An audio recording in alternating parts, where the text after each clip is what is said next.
방화대교 남단 부근의 올림픽대로 승합차가 도로 위에 거꾸로 뒤집어져 있습니다. 주변에는 사고차에서 내린 탑승객들이 갓길에 주저앉거나 누워있는데요. 15인승 승합차가 중앙분리대를 들이받고 전복된 것입니다. 최초 저희가 신고를 받고 현장에 도착했을 당시에는 15인승 승합차는 전복된 상태였고 탑승객 14명이 도로 위에 위치해 있었습니다. 그리고 전복된 승합차 내부에는 부상 정도가 심한 탑승객 2명이 고통을 호소하고 있는 상태였습니다. 인력사무소 근로자들을 태운 승합차가 작업을 마치고 돌아가던 중 차량 뒷바퀴가 터지면서 차량이 전복된 아찔한 사고. 차에 탑승한 16명 중 대부분은 자력으로 탈출을 했지만 2명은 몸이 차 안에 끼어 밖으로 나오지 못했는데요. 구급대원들이 서둘러 구조를 시작합니다. 사고 당시 차가 구르면서 크게 다쳤을 가능성도 배제할 수 없는 상태. 탑승객 대부분이 부상을 당한 상태로 도로상에 위치해 있기 때문에 2차 사고가 우려되는 상황이었습니다.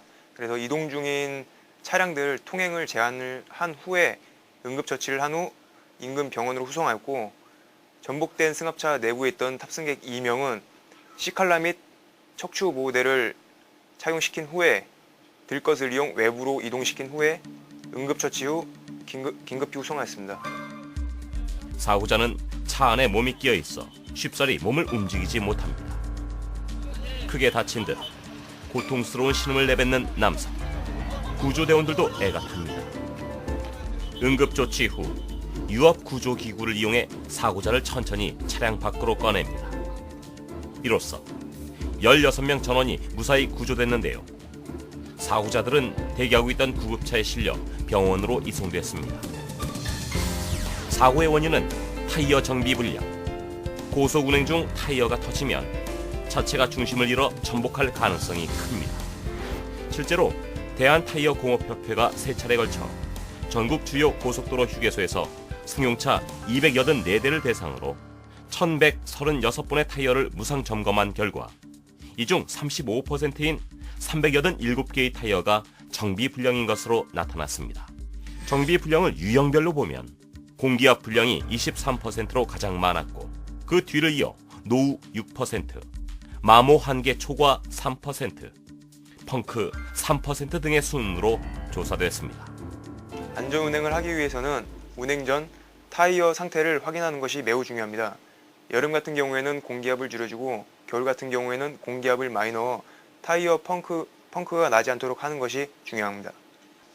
또한 타이어의 마모도와 수명에 따라서 4년에서 5년 사이에 한 번씩 교체해 주는 것이 좋고 주행거리에 따라서는 10만 킬로마다 한 번씩 교체해 주는 것이 좋습니다. 그렇지 않다면 차량의 파손과 사람의 생명까지도 위험에 처해질 수 있습니다. 타이어가 터지면서 차가 전복된 아찔한 사고. 이처럼 달리던 차가 심한 충격으로 전복되는 사고는 최근 도로에서 빈번하게 일어나고 있는데요. 지난 11월 3일 새벽에도 그랜저 승용차가 사평 빗물 펑크장 앞 가로수를 들이받고 전복됐습니다. 이 사고로 운전자인 23살의 김모 씨가 숨졌습니다. 이런 전복 사고는 해마다 천여 건이 발생하는 등 끊이지 않고 있는데요. 특히 전복 사고는 전체 교통사고 가운데 1% 정도이지만 그 사망률은 10%에 이릅니다.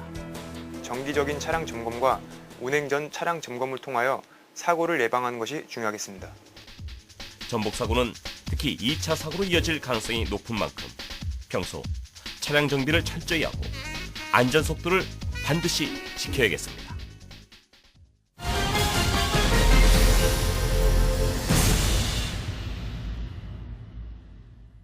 구로구 온수동의 좁은 골목. 거리는 온통 매캐한 연기로 가득하고 출동한 소방차가 줄지어 있습니다. 3층짜리 빌라가 불길에 휩싸였고 미처 빠져나오지 못한 거주자들이 구조를 요청합니다.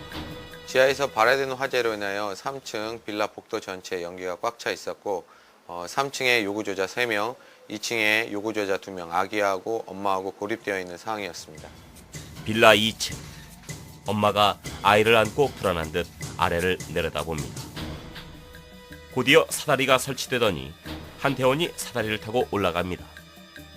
내려다보는 사람도 지켜보는 사람도 모두 긴장되는 순간인데요.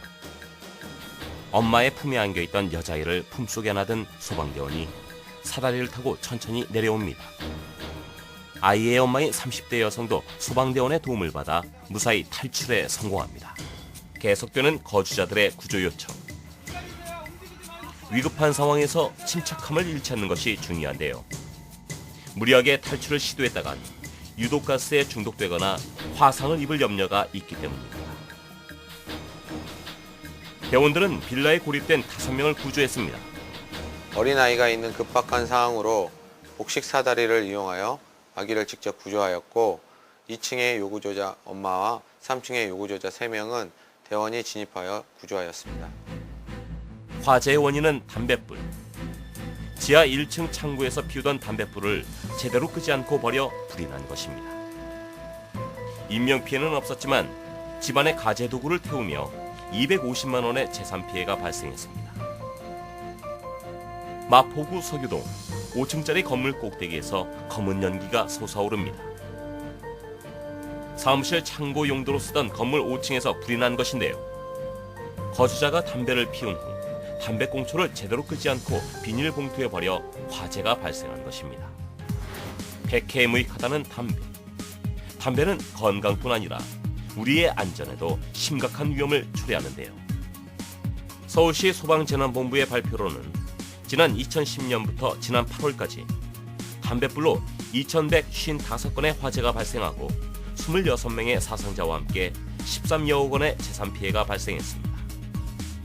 담뱃불 화재는 2010년 955건에서 지난해 1,193건으로 24.4% 증가했고 올 8월까지 929건이 발생해 지난해 같은 기간에 744건보다 24.9%가 늘었습니다.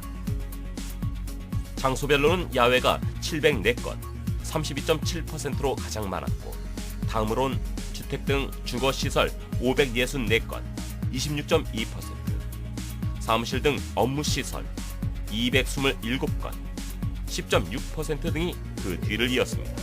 일단은 부주의가 가장 크고요. 집 안에서 담배를 피다 잠이 들면서 이불에 착화가 돼서 화재로 진행되는 상황이 있었고, 보통 봄철이나 가을철 산행 시 담배와 라이터는 소지가 불가능하고 벌금도 있는데 일부 몰 지각한 등산객들은 담배와 라이터를 소지해서 산에서 산행 후에 담배를 피고 아무데나 버리기 때문에 그걸로 인해서 산불에 피해가 납니다. 그리고 담뱃불은 고온으로 가연물이 있을 경우 천천히 발화하여 나중에는 큰 화재로 이어지는 경우가 있습니다. 이처럼 길이 8.3cm, 섭씨 500도의 열을 지닌 담배. 이 작은 담뱃불 하나가 지닌 위력은 실로 대단합니다. 특히 들판이나 산에서 담뱃불 때문인 화재가 발생하면 숲 전체가 파괴되는 등 피해가 걷잡을 수 없이 커질 수 있습니다. 따라서 담배는 반드시 지정된 장소에서만 피우고 담배꽁초는 불씨를 완전히 제거한 후에 버려야 합니다.